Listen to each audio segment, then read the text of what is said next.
Hi everyone, welcome back to my channel, and today we'll be doing a question and answer round where I'll be discussing some of the questions that are being asked by Generation Z and Millennials.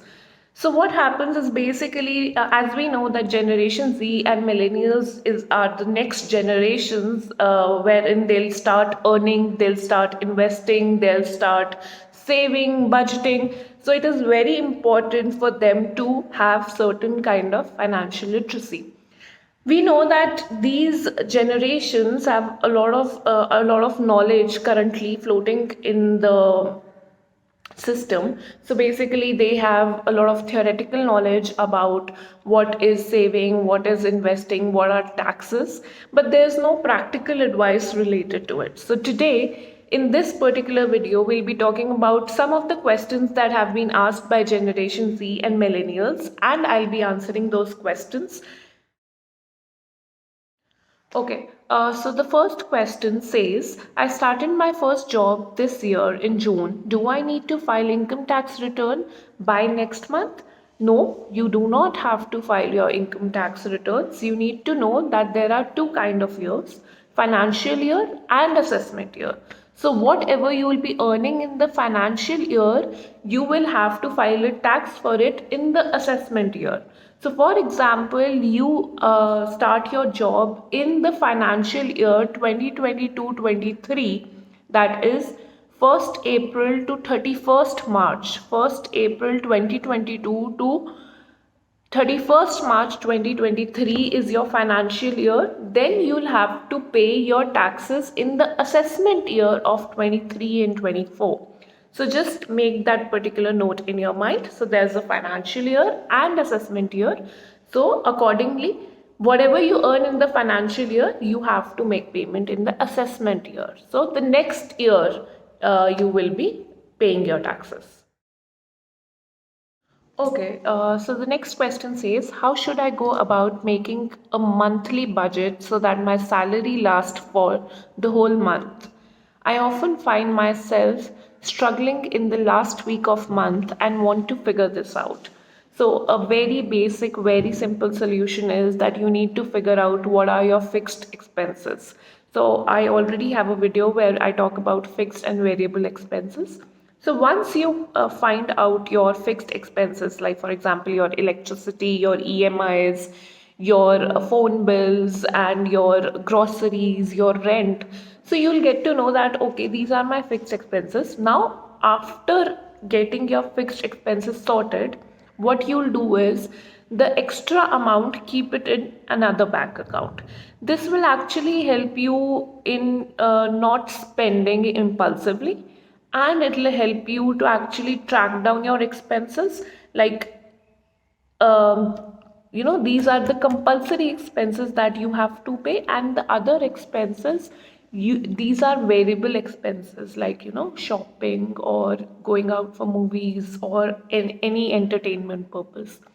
So you need to just figure out these two bifurcations and keep the money separately. This will help you to actually budget your expenses. So the next question is that says that most of my friends use credit cards, and even I want to start using credit card for paying my shopping bills or food bills. So how do credit card work? So I need to tell you guys that credit cards are a very good source, a good instrument for instant liquidity, instant cash, or instant payment purposes. But you need to follow a very strict discipline if you have credit card, if you're using credit card, because what happens is credit card is like taking a loan. When you take a loan, it is necessary that you pay back the loan within 30 to 45 days that is given by the bank. And if you do not pay back at that time, it actually attracts huge amount of interest, and it will actually then further affect your credit score. And once your credit score gets affected, it'll be difficult for you to get loan in the future. So please take care of that thing, that you need to be financially very disciplined while paying back all your bills of credit card. Otherwise, credit card is good if you need to maintain or create a good credit score. Credit cards help you with it. Okay, so the last question we'll be talking about today is that a student who has recently joined a job, he says that I earn a particular sum of money, and after all my expenses, I am just able to save 1000 rupees. So, is that 1000 rupees enough for saving, and how should I go about it? So, let me tell you, it is enough. Any amount is enough if you are saving it. In the very beginning, it is always said that you need to start small, and once eventually you will get to know, you'll realize how saving works. And there's no age, there's no amount barrier to it. So if you are even saving 500 rupees, 100 rupees, just start saving. Don't think like you don't need to save because it's a very minimal amount of money.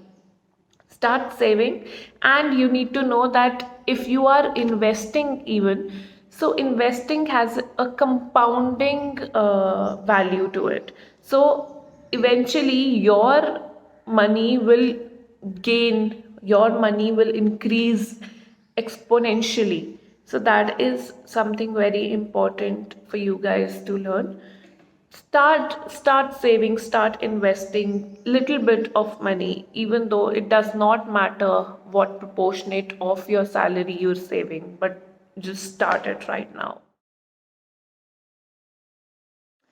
So that was my question and answer round. In case you have any further questions or any other questions regarding it where you feel that you need a kind of practical advice, we can have a question and answer session again wherein I'll be answering those questions. Thank you.